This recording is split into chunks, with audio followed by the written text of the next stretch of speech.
Hey, welcome to Command Prompt. Charles Onyett here with Anthony Gallegos. Hi. And I know last week we were like, oh man, we're going to talk so much about Guild Wars this week, and here it is, I'm playing it, I'm a level 31 Norn Guardian, but getting those carrots. Yeah, are you kidding me? Look at all this food I've made. I have loaves of bread, I have cups of potato fries.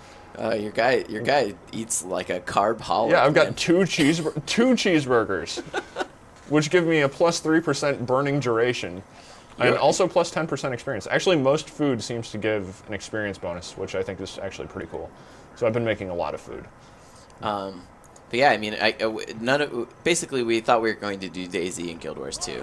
And then since we were doing DayZ again because Dean Hall came out to the IGN offices and we got to do the command prompt with him. And man, did we just go on.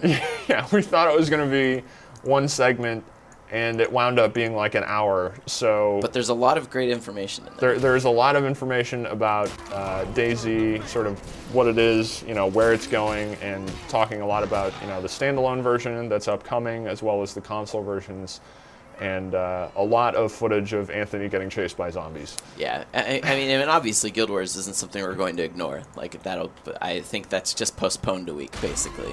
Yeah. If anything. And well, we can put that on the show later because I'm still going to be playing at that time. There is a ton of Guild Wars coverage up on IGN, videos as well as articles. So I'm running a review in progress there. If you really want to know more about it, it's really cool. I like the game a lot. I mean, it's so pretty. I see that. I think that every time I see it running on a good system, it's so cool. It's very pretty. This is an area where there's a cow launcher. So I'll just explain this real quick before we transition over to DayZ. So around the maps in Guild Wars, there are these vista points that you can go to look at the environment, essentially, and they give you experience bonuses for going to find them. It's basically just to encourage exploration, and in many cases actually turns into a platforming section where you need to jump up a whole bunch of different platforms to actually access them. This one was a little different. There's this tower up here, the gate's locked at the bottom. So how do you get up there? There's a vista point on the top, and one of the guards is like, yeah, I don't know what's up with that, but I've seen some cows flying around here lately. And it's just like, what are you talking about? So you go to this scientist who's down here, and there's a cattle pult. And there's actually an event that triggers around here where you have to protect cattle from invading harpies so that he can launch them? Basically launch the cattle and fine-tune it. And you can see that the catapult is targeted directly at the tower. It's very convenient. And when the event is not going, and after the event, you can actually see him launch cows, and they will fly and hit and face-plant into the ground. But this is the way to get up there, and I thought this was just a creative little twist on it, where you can actually read the warning, but I'll get inside, and then unfortunately it doesn't show the animation, but you catapult up here, and that is how you get to the vista point. So it's just a nice, oh my god, my guy is not doing so, there we go.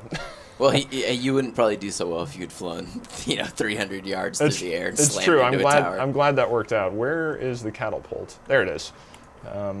So yeah, it launches you up here. So that's just a cool way that, there isn't, that's the type of story that you just discover. There are the types of stories in the game where ArenaNet tells them in a more linear fashion. Those are the personal stories, which I find vary in quality. I'm not a huge fan of the Norns, but I think the Asura's story is much better, has a lot more personality to it.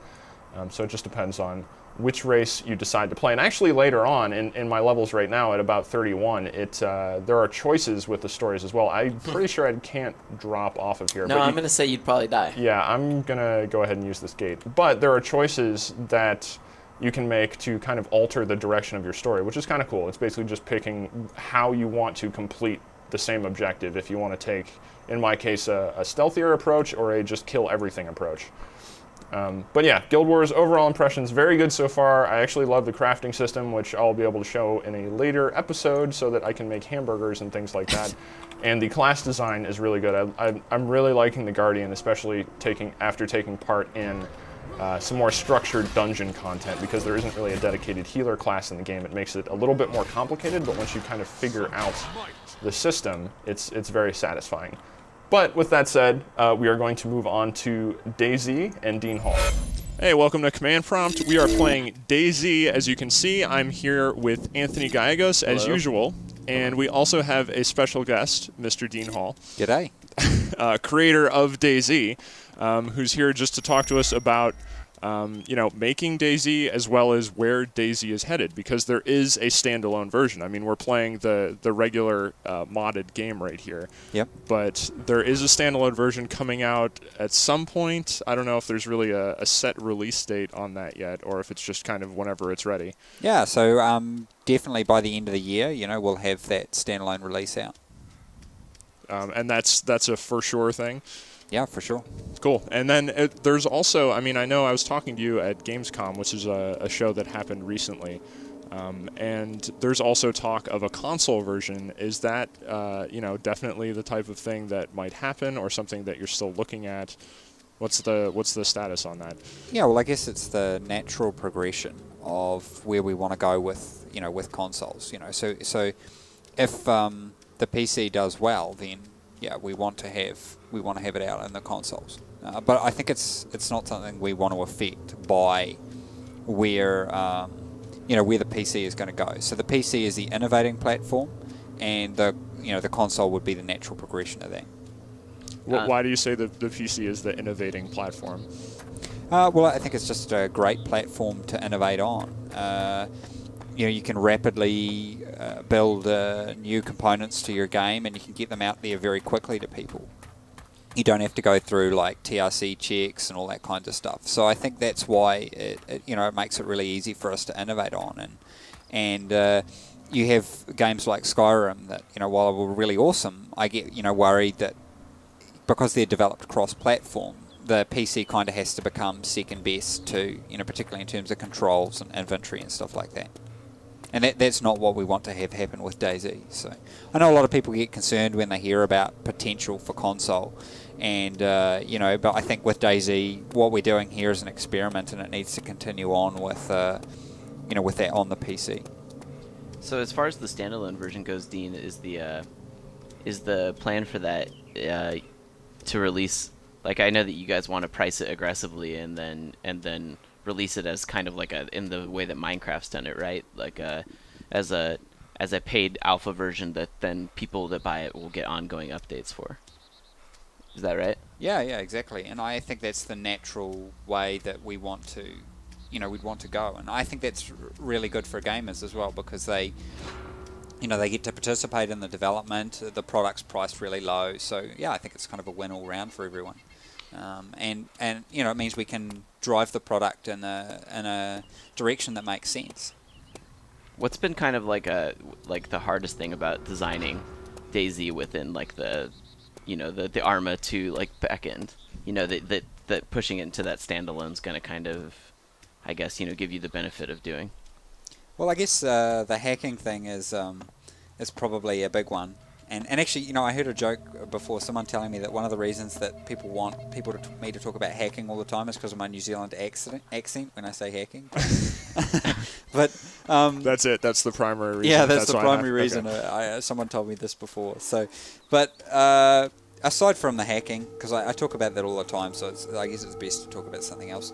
Probably the big thing for me is the inventory system and things like clothing and stuff like that, which is pretty much impossible to do in the normal mod to affect a lot of that too much. But in the standalone, I'd really like to see that explored. Like, I think that adds a lot to it. If you could wear different clothes for your character, which would visually look different, as well as everything else.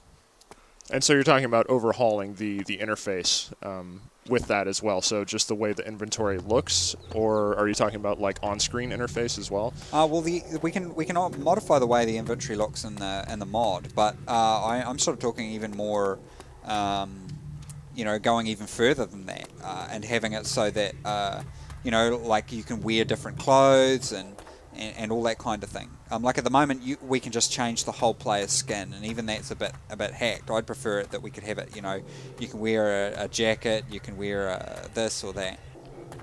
I also know that right now we're kind of walking around the town, and there's not very many. Oh, I've been spotted. There's not very many buildings that you can go in and that sort of thing. But I know that that's something that you've been pretty adamant about changing for future versions, including the standalone, right?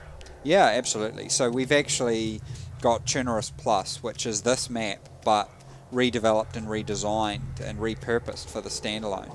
And so that's something that we're really excited about getting out there. So a lot more of these buildings are enterable. It will change things a little bit because obviously at the moment you have to kind of hunt around for a building, but I think that those changes are really worth it. So I mean, why is it so important for you to, like, you know, obviously people play DayZ for hours on end and stuff, and I'm sure there's got to be a lot of people that are like, you know, you could charge a lot for this, or, you know, at least charge like similar to a retail, but why is it that it's important for you to kind of keep the price low on it?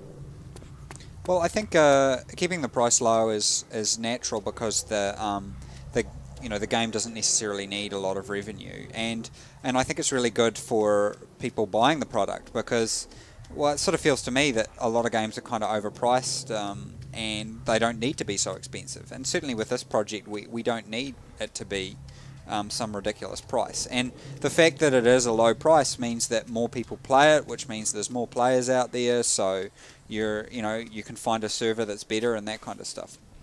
One of the things that I think people have either loved or complained about, depending on who you ask, is kind of the, you know, how hard it is to kind of get into DayZ. It's like almost like, you know, the same way you play Minecraft, right? One of the first things you do is you open up a wiki and you start kind of trying to figure it out. Like, you may not even know, you may find a gun and be like, how the hell do I even equip this? But I know that for you, you know, we were just talking before we started recording, and avoiding the need to put in a tutorial is something that you're pretty adamant about. So, like, how do you go about making sure that players understand what they're doing enough to make the game somewhat approachable, but, you know, without just beating them over the head, like, you know, press Z to crawl, and because you need to get under this conveniently placed tree branch. I think a lot of it is about making it intuitive for players, and it's a word that's kind of thrown around a lot, you know, oh, it's intuitive. But I think maybe to expand on that a bit, to say that, you know, the game has to make sense to people. That's the really important thing. So one thing that makes sense is, okay, my avatar needs to drink water, needs to eat food, and you know, that's like really crucial. That you know, you're as a player, you understand what is going on, and that it's kind of believable to you. Right. And I think that you know, we need to work really hard to achieve that. If I was trying to fix this this occasional visual bug that happens. So it should be noticed, you know, DayZ, obviously it is an alpha. I mean, that's one of the things. I've seen people that sometimes review the game and stuff, and I don't really understand that, because it's obviously that, you know, this is not a finished product for you. It's like ongoing development all the time. I think you're going to have to run in another direction, I'm afraid. Yeah, I just made it worse, I think. I'm sorry. Being attacked by lasers. It's prime for a dubstep remix. See, that's one of the things that I've actually always liked about DayZ, though, is that, you know, you've always been very open about the fact of, like, things that you're unhappy with. You know, it's kind of different than we see with a lot of games that maybe, whether it's a publisher involved. First off, we don't usually get access to a developer firsthand like we have right here. Second, it's just interesting to find someone to, like, you're perfectly okay with acknowledging failed experiments, you know, or even not compromising your creative vision for the game against what it sounds like a lot of the players want. Like, I know that earlier you and I were talking about removing the starting gun, which was not necessarily a very popular decision, you know, but that's like something that I feel like if this game was being developed with a bunch of revenue not necessarily sourced from, you know, I guess the mod doing so well, I could see that you having to maybe compromise on stuff like that. I don't know if I guess what the point I'm trying to make is that, you know, I feel like you've been able to have a lot more creative freedom with the project as a result of it succeeding popularly as a mod first than you might otherwise have. Yeah, absolutely. You know, I totally agree with that. And I mean, I think one of the liberating parts of the project as a developer is that I can be honest with people about where it's at. It makes your media strategy really easy, because your media strategy is just, okay, well, just talk about it and just, you know, discuss it with people. And like those graphical glitches, they're like my nemesis. If I have a nemesis, it's those things. Every time I see those, like a little part of me dies, like God kills a kitten or something. I take it that's been something that you've been trying to get to the root of for some time. Yeah, it's a really weird one. Yeah, I won't get into the technicals of it, but just So- to say that it's really frustrating. So, I mean, compared to the experience as it exists now, how different is the standalone version going to be, or is it going to roughly just be the same experience with some improvements like you were talking about, with, you know, ironing out some of the bugs, you know, blocking some of the hacking that's going on to provide a more stable experience? But yeah, how is you know, the core gameplay itself? That's going to be roughly a very similar experience to what people have in the mod right now. Yeah, well, I think the design pillars, so the basis of what DayZ is, will remain the same. And that's really important. Like, and it would be very easy for us to not do that and then provide like a product that completely misses where it is. And so I think the key thing that we'll look at beyond that is adding the complexity required to really take the idea in the direction it should have gone. This is a bandit, right? Yeah, Sorry, it's a bandit. Didn't mean to just... Check his body and see. You can do the study body, and Oh, okay. it may have details or it may have been too long. Let's see. His name was Use. Well. Yep. How do you get the bandit skin at this point? I know that it used to be you killed X amount of players and you got the bandit skin, but is that still how it works? Or Yeah, so your humanity, every time you kill someone who's a non-bandit player, or in fact even damage them, you receive a humanity hit. And it's been recorded all along, and what happens is if you die, your humanity carries over. So your humanity is tied to your play style, not just your character. And if your humanity is very low and you're wearing a civilian outfit, so you're not wearing a ghillie suit or a military uniform, any kind of skin that you found, then you will have a balaclava on your head. I know that one of the things that people have always liked about DayZ, it's like this game's much more approachable than, say, something like Eve, but it's similar to Eve in the sense that hearing stories about it is kind of like one of the things that people seem to love about it. Even if they don't have any interest in playing, they love just hearing about sort of the emergent gameplay that happens. Have you, when you're running around in the wild playing with other people, have you had any sort of crazy instances occur with other players for you? Yeah, one of the early ones I had was, so for most of the time running around in development, if I was running around, I was actually dressed as a British soldier, a British officer with a red beret, so that during testing it was easy to tell, you know, where I was. And so for a lot of players, this is before skins were introduced, for a lot of players this was pretty terrifying because it was the first time they'd seen like someone that looked different. Someone that looked different. And I run across this new player who I heard was having terrible trouble. He was being chased by zombies. He'd run out of ammunition, and he ran into the building that I was in, and then I shot all the zombies, and he was like, "Oh, thank you so much, thank you." But then it's kind of weird, like, obviously I couldn't see directly in his character that he was considering killing me, but it was almost, I don't know, in the behavior, the way he just stopped and looked at me. Maybe he must have had like 1 or 2 rounds left in his weapon, or I think he found some magazines while I was killing the zombies. And he wanted to take your stuff. He sort of hesitated, and then suddenly he shot me. And it was just like, I just helped this guy, but he was like, yeah, and it was just kind of crazy, but kind of good in a way too. Like, you know, this really dark, sort of terrible storyline developing organically in the game. And how important do you think it is that there is that it is so difficult to really tell like what a player's motivations are? I mean, that how key is that to the experience that really the players become basically the biggest threats, even though Anthony here is basically running around from trying to escape from zombies. I'm trying to lure one of these zombies up the stairs so that I can run down the other one. If you hit cans or something you can throw.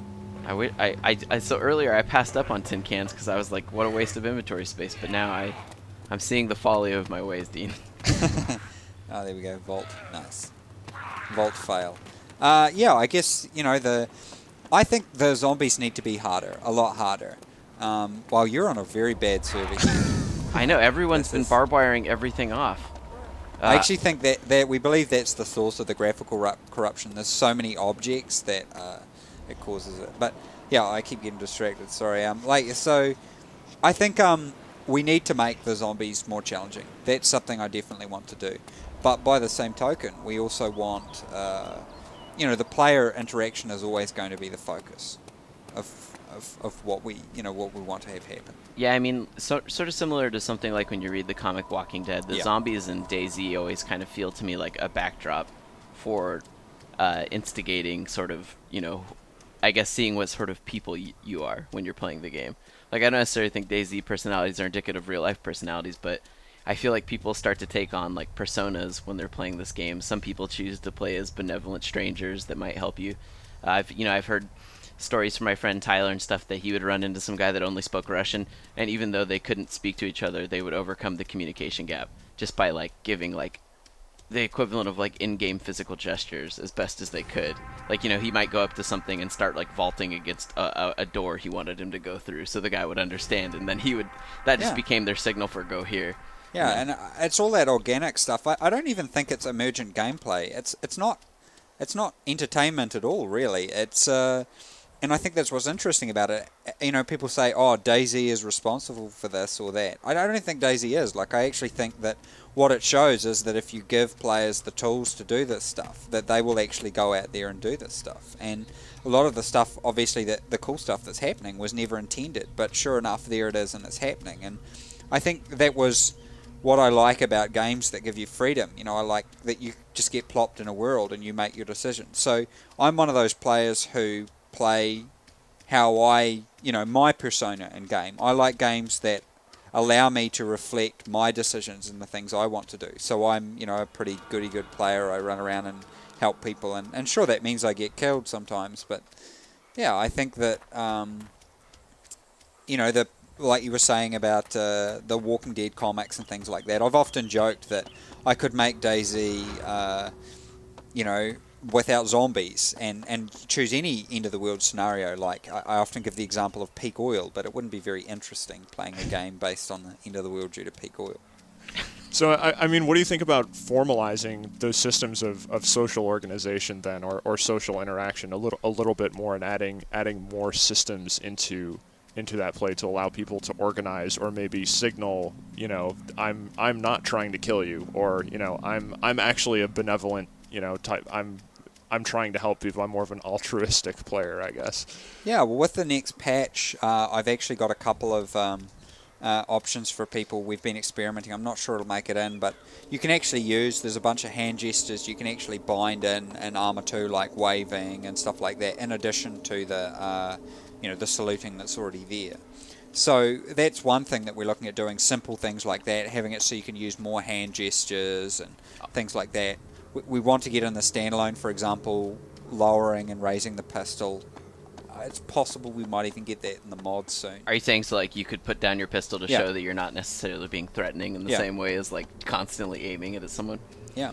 It's interesting, though, because I imagine that, like, gestures and stuff could totally be used in ways that maybe aren't necessarily intended either, right? Like, a wave could be used as a form of communication that isn't just to say hi. It's like to signal people that you need to do an attack together, or even to trick people into kind of luring them into thinking they're going to be safe, and then having your friends pounce on them. Yeah. I imagine they're all, like, I guess, do you have any examples when you're first designing the game of, like, something that ended up not going as you thought it would, like, once the mechanics were out there in the wild versus, like, the way that you thought maybe it would work in the hands of players? Yeah, I guess one of the really interesting things for us was, so initially the first server was located in New Zealand because I rent a development box there that I use for testing stuff out and things like that. So the first server was a New Zealand server, and it was kind of almost like this rainbow happy fun land, where everybody helped each other out, and it was just kind of beautiful. And the first European servers went up. This is well before DayZ exploded, in the very early days when only a few hundred people were playing it. And all carnage broke loose on the European servers, and we, it was like all these things that weren't problems on the New Zealand server, where it was basically just people helping the development, suddenly became serious problems. Like we had a bad problem with duping items, and which I guess is still a problem today, but it was really serious then. And, we had a bug with where everybody would respawn in the same spot. And what happened on the New Zealand servers is there were people waiting there to give the people who were respawning gear. And on the European servers, it was just a bloodbath. People were murdering each other for another revolver mag. So it was kind of cool to see, to see those things happen. I don't think it was a regional thing. I think it was more that the people on the New Zealand server were the people involved with the development. So they were playing the game in a different way. Going forward in the expansion, or sorry, not the expansion, the standalone, the goal is also to kind of start with the same island that this is on, right? Chernogorsk is kind of, it's going to be reborn, or reborn in the standalone, and then we kind of went over this in the live stream that everyone should have watched on IGN. But is there a plan to do like additional sort of environments outside of Cherno? Nice segue there. I see what you did. Pretty awesome. So like Cherno Plus is is what we're calling it. Cherno Plus? Cherno's Plus, yeah. So it's basically this island redeveloped because that takes a long time to do, developing these islands. A really long time to do. Unfortunately you can't use that. Oh yeah, I was just checking. I've got the animations partially prepared, and baseball bat as well. So those are 2 melee weapons that you're thinking about adding in the future? Yeah, and to the mod, but definitely for the standalone. It's just animations that become an issue. And also there's the element of perhaps tunneling under the surface as well. I don't know if you can talk about that and kind of describe at least what the idea is there and the likelihood of some kind of subterranean system existing at some point in the standalone version. Yeah, well, I think there's a couple of reasons why I really like it. So obviously it's only in the design stages at the moment. But it's important to, get really good ideas and think about the approach. So one of the problems we have is that building above ground is causing us a lot of issues. We think that's where the graphical glitches are coming from. It's because there's so many objects in the scene that it's losing its floating point precision and stuff like that. So, being able to build above ground is causing us some issues. If we have it so that it's kind of instance, like in Skyrim, you walk up and say, enter dungeon and that sort of stuff, then it means that we can kind of separate the worlds. So underneath this door, anyone who goes to that door can then enter into the into that world and build underground. And I think that's a really awesome approach that we can take with developing them. I think it allows us a lot more freedom and flexibility to get a bit more creative. And I guess building that stuff underground, I mean, is that going to be a likely thing, or it's just kind of, as you said, in the design stage and might happen, might not? I think player construction we have to have. That's crucial to eventually have that. Whether it's above or below ground or both, I think both is the most likely outcome. I think it just depends how ambitious we can get with the underground. So what I want to do is more a Red Faction style destruction of, real visceral creation of what's below ground. But that is quite ambitious. But I am confident our programmers are up to the task. But it means that we need to, choose what are the important things that we want to fix. God. At the moment, it's fixing I made a bugs. horrible decision. This guy. Yeah, this no good can come of this. Yeah, you need to run really fast. Run as fast as possible. And you're in an open field as well. Luckily, there's a couple of monkey zombies there. I know. This is when you hope. Those times you hope for a benevolent. Oh god. You hope for a benevolent survivor just to come along and help you. Yeah, you keep doing that. Are you heading towards Green Mountain? Yeah, I know. That's the thing is, for these videos, a lot of times it's more exciting to stay near the towns. But to anybody watching who starts, the first thing I do is I generally take off into the hills and try and find some of the mountain towns where there's less people. And there's still big cities up there. I think that's one of the cool things about Chernogorsk is that, it seems like you did a really good job of, I feel like you bait people to stay near the coastline because you're oh, lots of stuff to explore, lots of potential gear to get. But it's also extremely dangerous because it seems like it's really easy to get caught by zombies before you have a weapon. And number two, it seems like if you're going to run into players who want to do other players harm, they tend to hunt.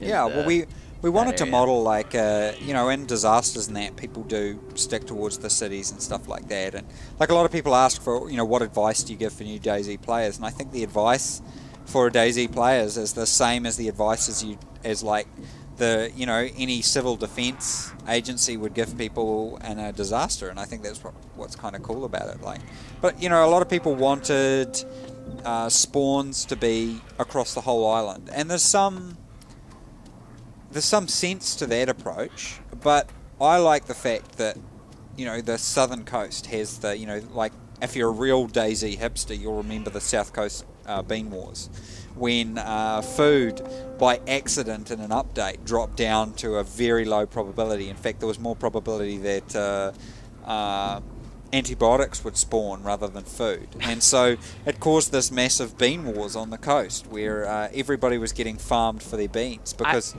all the new players spawned with, if you've got you don't have a weapon. I don't have a hunting knife, so I could have cut steaks, but I don't have a way to kill the Whoever sheep. made this game should have implemented it that you could kill animals up close if you had a weapon.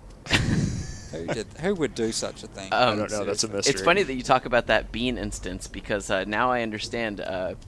I've run in earlier when I was playing and I ran into someone that was talking about being like a bean gangster. Yeah, and I that's had right. no idea. Original Bean Bandit. Yeah, I had no idea what he was talking about. Now I understand. We're going to see T-shirts about that. Out there. He was a food millionaire bandit. That's interesting. That's interesting too, though. That when you do the standalone, since everyone will be connecting to the server, you guys can track metrics like that. It'd be interesting to see.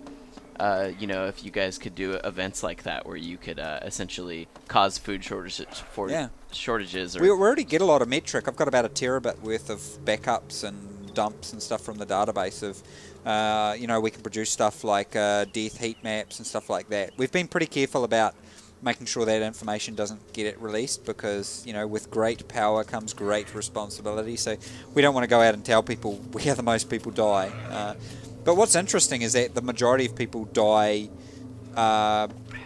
due to non-player killing, which kind of seems a bit counterproductive. Yeah, I will say that my experience, most of the deaths I've taken have either been bleeding out a zombie or taking an unfortunate step off a building and the unfortunate breaking my step leg. is a very high. But I actually think that's kind of realistic-ish as well. Like, I think if you're in a post-apocalyptic scenario and end up running around on the top of buildings a lot, you're probably going to fall off something. You're getting killed by your fear of the threat around you instead of the threat around you. Yeah, exactly. I mean, without saying where you know, everyone's getting killed, do you find that there are, you know, a handful of really concentrated spots of death, I guess, and the rest is pretty spread out, or is it there's a pretty even, I guess, concentration across It's where you'd the expect. It's the cities and the military bases. Yeah. Yeah, I mean places where people get drawn in Honeypots. by the appeal of possible weapons. Well, I think you're heading towards a graphical glitch. I actually think that it's just because I turned up my bloom and my gamma. Oh, I mean my gamma up high because one of the things, it's because I'm a cheater, is that when I play at night I like to keep my gamma up really high so that I can basically run around at night and still see. Nice. I'm a cheater. You should take that out so I can't do stuff like that anymore. Yeah. And then it'll go back to the way it used to be. I never played at night. I was so terrified at night. I love Nighttime in this playing game at is night. totally scary. It's actually two different games between night and day, which I really like that. So, I mean, you're talking before about, you know, whether the team can make it happen in terms of some of the new features and things like that. You know, can you describe what the team is like that's working on this game right now? Like, who is it, and how many people are actually working on the standalone version? Yeah, so the core team's roughly about 6. And, you know, in addition to that, we have a lot of people providing, like, art outsourcing and stuff like that. Oh, you're about to dive thirst, I know. This is quite an event. Like, a lot of people tell me, you know, the thirst and hunger's not hard enough, but you're proving here, like, you've been running around so much that your thirst has dropped really fast. I know, I've been getting caught by zombies left and right. I'm basically the worst survivor. Like, this is the dude that is meant to be zombie food. Yeah. But yeah, so our lead programmer is Andra Spaniel, who's Marek Spaniel, the CEO of Bohemia Interactive's brother. So they both founded the company. So he's incredibly talented and very smart. And the fact that he's working on the project is just a tremendous source of excitement for me. Is there like a goat or something up there that's... Yeah, I think it's a chicken. Oh, right. I was doing sort of some kind of Charlie Chaplin walk.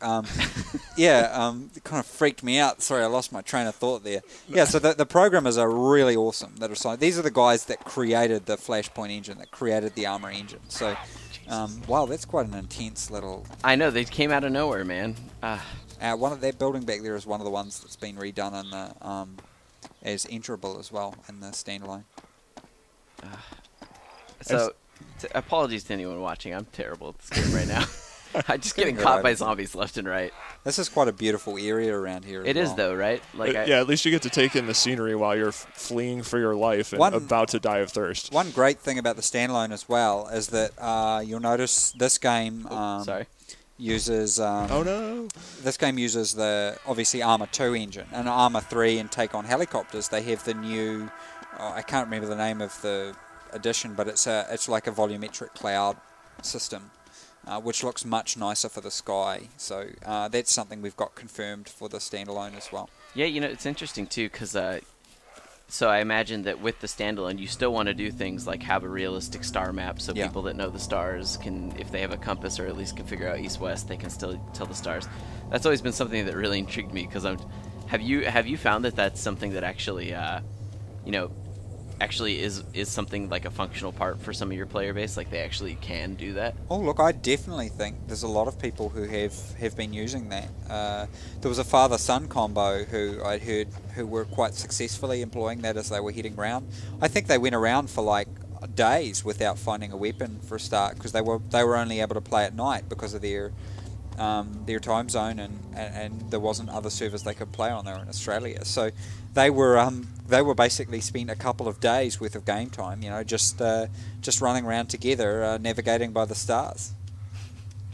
Those sort of instances are always like the coolest things to hear about DayZ. I mean, I know that you said with the standalone when we were talking off mic earlier that you also wanted, you know, we were talking a little bit about interface earlier, and one of the things you'd like to do for the standalone is remove a lot of these interface things. So no thirst meter, no food meter, no blood meter. It would all just be, you would kind of detect these things based on the appearance of the player or the way that your character's acting. Is that something that you feel like is there that you want to do just for like better immersion? Yeah, I feel pretty strongly about it. I think there's many reasons why that's important. One of them is, I think if you don't need the UI, then you've done well with design. Like for me, there's a couple of games, like I think Black and White, like I know a lot of people, you know, knocked it and stuff, but I thought it was great, like an example of really minimalist user interface in that, but a really great execution of that. And so I think that the fact that we could get rid of you know, most of the HUD elements, to me would symbolize that what we've done is, you know, we've achieved the aim that we wanted. I also think that as well it helps with the immersion and the ability for players to create their own content too. Yeah, and I mean, one of the cool parts about DayZ is just going through and you're constantly, you know, making those new discoveries. Well, whether it's, you know, hopefully in Anthony's case to find something to drink, or going through and finding vehicles and things like that. Yeah.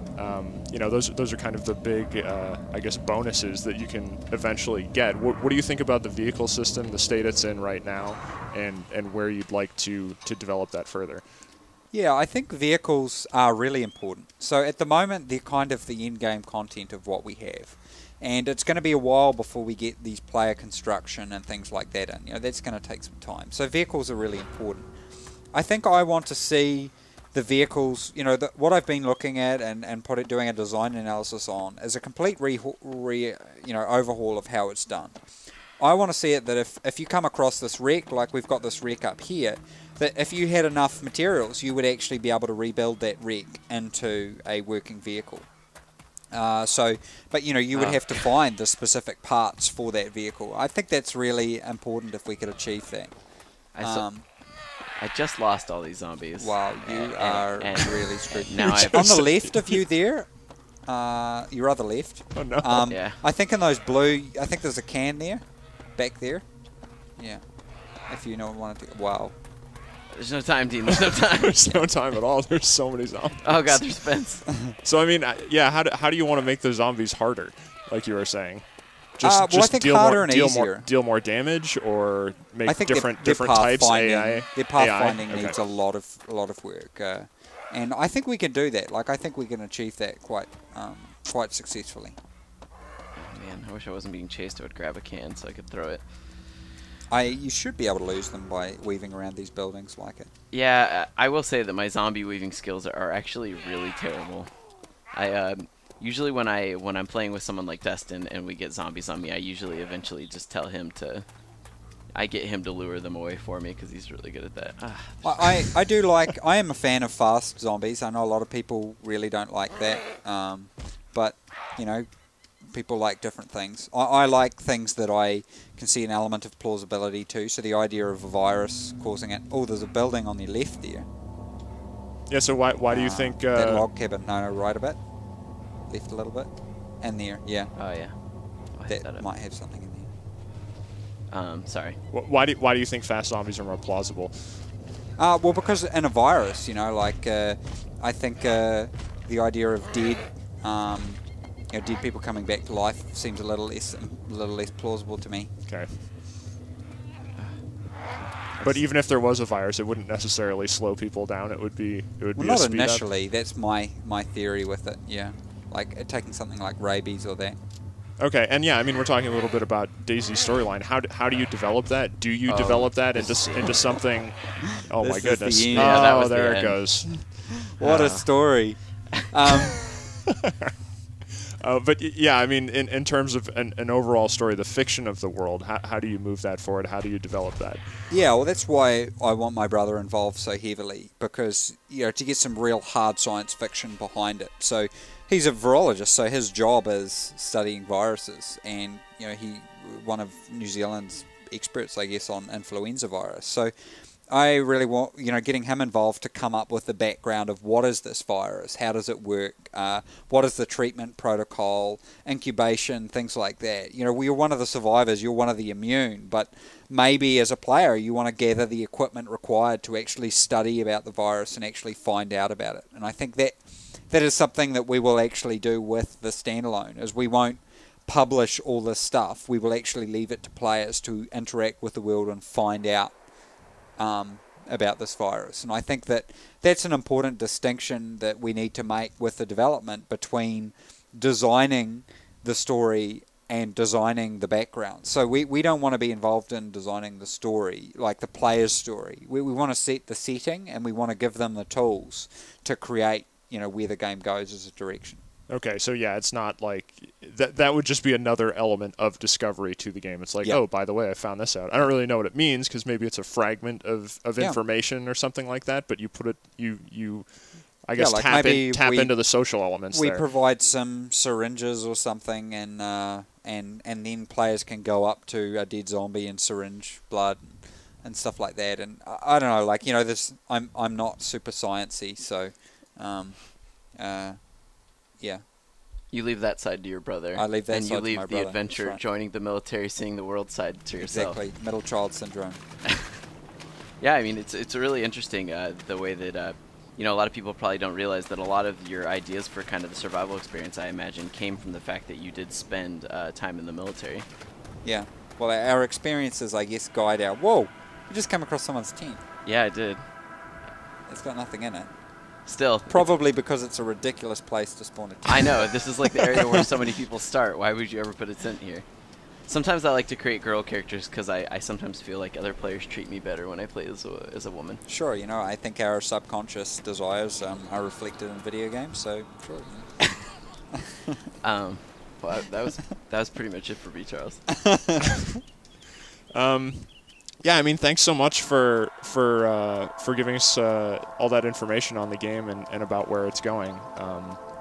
And yeah, I guess we look forward to any console news as well, since that would be more zombies. Right off the bat, not having a lot of luck. Yeah, at least it's a good demonstration for anyone who hasn't yet seen DayZ. This is a warts and all. We've got the graphical glitches, the fact that you're probably going to die. Oh, there's not a probably about it. Yeah. You're going to die. It's just a matter of how long. Yeah. So. But yeah, just I guess one final thing on PC version versus console. It sounds like the PC version, the standalone version, would be very true to, you know, the form of the game we have now. You know, does the console version become something entirely different at that point, and has a different style of design and gameplay, or is it more or less the same thing? I think it could. Like, from my previous experience and, like, you know, consoles and porting between different SKUs, I think it's important to allow each SKU, you know, platform you're releasing on, to develop its own flavor. Like, not saying there would be a Wii version, but if there was a Wii version, you know, you'd want to make best use of what's available on it. If you're going to do a release, you know, on the 360, you've got the Kinect system and stuff like that. So you know, I think you've got to allow a bit of flexibility so that you can make the best use of whatever platform you're releasing on. You know, for me with the PC, you've got the keyboard, you know, you've got the mouse, you've got people being able to use all these different, you know, additions like TrackIR and stuff like that. So that's PC's, you know, niche, I guess, is being able to provide that stuff. So DayZ on the PC wants to make maximum use of that. And so I think that with any ports that were done, you know, we'd need to allow a little bit of room for some design alteration. Okay, so yeah, and you're very open to the idea of implementing alternate control methods into the game, like with the motion controls and things like that. Yeah, well, I think but again, it's about evolution. I think that this is not the kind of game that you would want to cross-platform develop. It's the kind of game that you would want to, you know, evolve. So for me personally, the PC, I just love it as a platform to develop on. It's a real powerhouse, and I think PC gaming is going through a real golden age, you know, to borrow a Civ term, at the moment. You know, the consoles have reached the end of their, you know, the end of their life, and PC is just primed for innovating, and that's what it's doing. You know, you've got Minecraft, you've got Journey, you've got really great number of titles coming out soon that I'm really looking forward to. So yeah, you know, like another game I really like is Kerbal Space Program. Like, I know, my little Kerbals. That was actually on this show last week. Oh, really? Yeah, I like that. I like that game a lot too.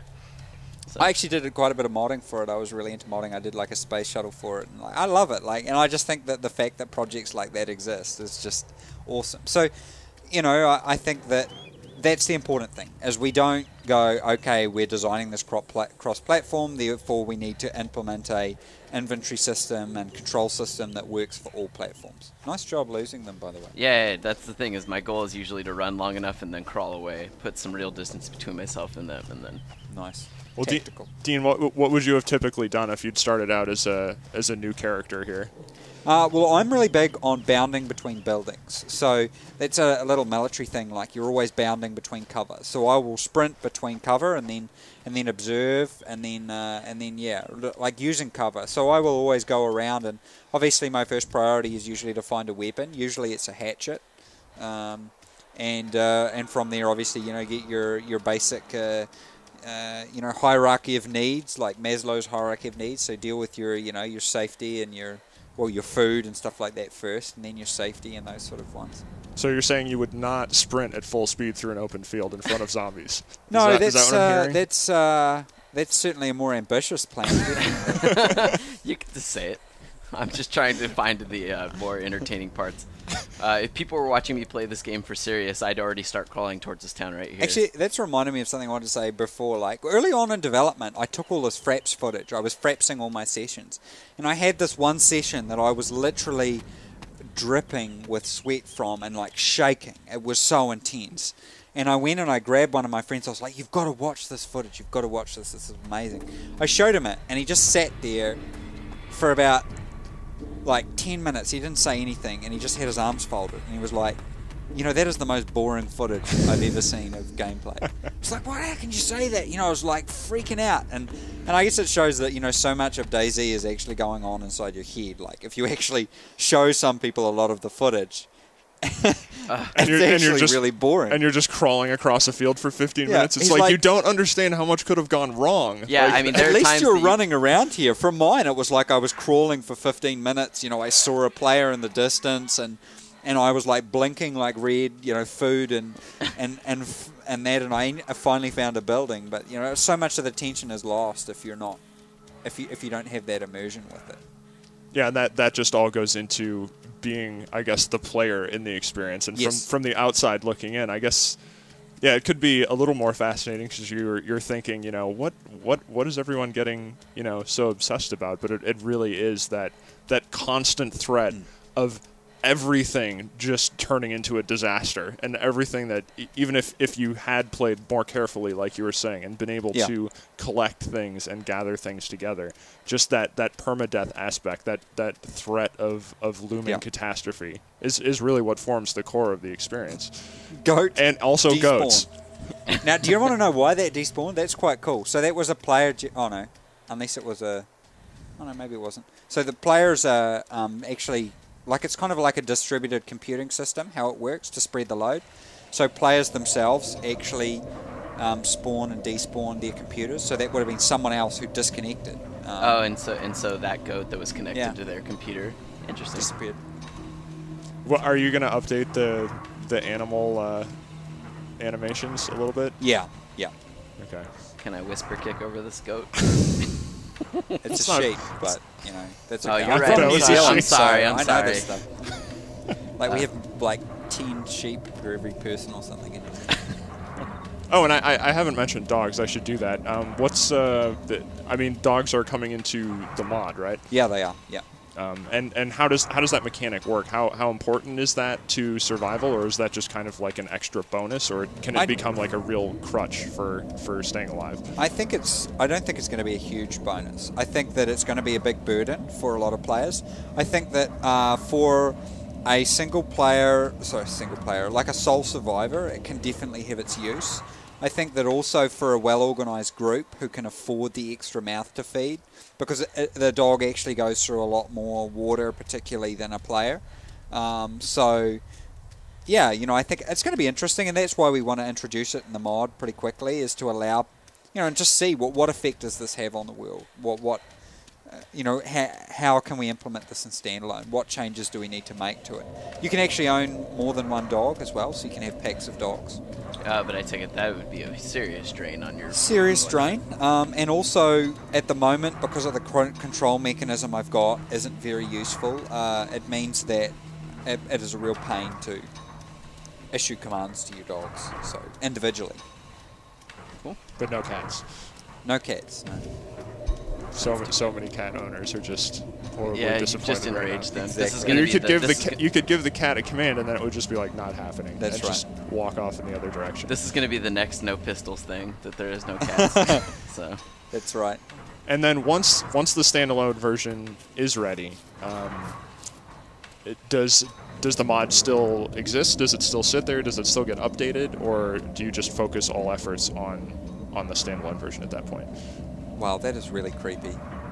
Sorry, I just saw that zombie crawling along. It looked like a spider. I don't like spiders. That guy's really going crazy. Is that why the zombies walk like that? Actually, that is the CEO of Bohemia Interactive, Marek Spaniel. He did the motion capture for that. So the fact that he is able to crawl like that is incredibly disturbing. Well, I guess to ask another question on top of that, will we see more varied animation types for the zombie/infected? Yeah, there's a whole bunch of motion capture stuff we haven't put in. Stefan's the motion capture guy at Bohemia. They have a very, very good motion capture studio that's actually part of the complex where I work, which is really cool. They've done like motion capture stuff before, even like horses and stuff like that. So yeah, we want to put a lot of that stuff in, but it needs to be done right. And the main thing that needs to be dealt with is the pathfinding. Yeah, we're definitely going to see some of that stuff come in. And I think I totally skipped over one of your questions before. Yeah, I was going to re-ask it. I just felt like I was going to go to the zombie. And where did that crawl come from? It was just what was the idea behind recording that distinctive walk, I guess? Well, we did want some variation. And actually, an early iteration had a bunch of other handmade animations that I made for sleeping zombies and zombies suddenly getting up. There's a couple of scenes in 28 Days Later I really liked, like where he goes to the church. And there's all the dead bodies, and then all of a sudden one just gets up. So I did some animations for that were really freaky, but it was causing some performance issues, so I cut it. I would love, the game gets a 2 out of 10 for me in terms of Terra scale at the moment. I would love it to be like up to a 7 or an 8. So I would really like to see it be a real evolution in terms of Terra, but Hitchcock style Terra. You know, not like in your face. Not shock Grudge scare. Girl, yeah, you know. Yeah, I get it, but yeah, I'm just telling you right now that if this is a 2 out of 10 and you were to amp it to a 7, I think I'd stop playing. Maybe that's my aim, to, is just to 'cause make I you probably buy wouldn't it be able to and then handle it. stop playing it. Yeah, my heart would just start hurting. That's 2 out of 10 where 1 is already like near heart-stopping terror. Yeah, I was gonna say, yeah, if that's your idea, I don't know what life is. Life's like a -6. I guess though the thing is that I don't think a lot of that terror is coming from the zombie, although sometimes it is. Like occasionally I've turned around and the zombie has hit me and I've literally jumped and my like mouse is. Or skidded sometimes across it's the that you table. can hear them, but you're not sure where they're at. A guy, Michael Manning, did the sounds for the zombies, so we're hoping to get him involved with the standalone. Like, I think he did a really good job. The music, does he do the background music as well, like the kind of like churning, slamming of metal sounds? No, well, a lot of that I went to. I got a lot of like open source music and stuff like that, and I would make my own sort of mixes and stuff like that I pulled from a bunch of different places. There were a couple of people who contributed some tracks. You know, I don't know what I'm going to be able to do with a lot of the open source stuff, whether I can include that in the standalone, so I need to look into that. But I really like that that style. What I'd originally done was I'd actually created samples that I was going to use sort of an intuitive, like sort of Fear, I think, did it. You know, the game where depending on what is happening to you in the world, different music plays. Right. But again, it became a performance problem, and it was also giving you cues as to what was about to happen to you. So I kind of wanted to get rid of that. So that's why at the moment it just randomly plays samples. How important do you think sound is to the experience? I think sound is almost more important than visuals to DayZ. You know, and that's an area that we want to drastically expand. You know, reverb and adding in filters and stuff like that. I just think it's crucial. And if we can get rid of the UI, then we can replace a lot of that UI with visual cues. Audio cues. And that's the type of Rumbling thing. tummy if you're hungry. And although I did get one very, very big complaint from one guy who posted quite a detailed thread about how much he hated the eating sounds and how he felt like he wanted to vomit every time he heard them. There was a detailed post on that. There was significant hatred for the eating sounds. It was. Well, you can't please everyone. Yeah, well, I mean, admittedly, it is kind of a gross sound, but it wasn't a huge priority, like, to change it. But I'm sure we will get to those people. We will get new eating sounds. So don't worry New about eating that. sounds confirmed. I am not a sound effects designer by any stretch of the imagination. Well, so. that's the whole thing. Is I remember I saw your speech that you did at the thing in the UK. Oh, I'd raised, yeah. Yeah, Rezzed, and I remember you said that someone asked why the animations weren't that good, and you said, because I'm not an animator. Yeah. And it's the same thing, right? I mean, yeah, you're not an animator, you're not a sound designer. People often wonder what would happen if just designers made games. Okay, well, that's what would happen. You'd get ridiculous-looking animations. The animations weren't fast enough, so I just doubled the speed.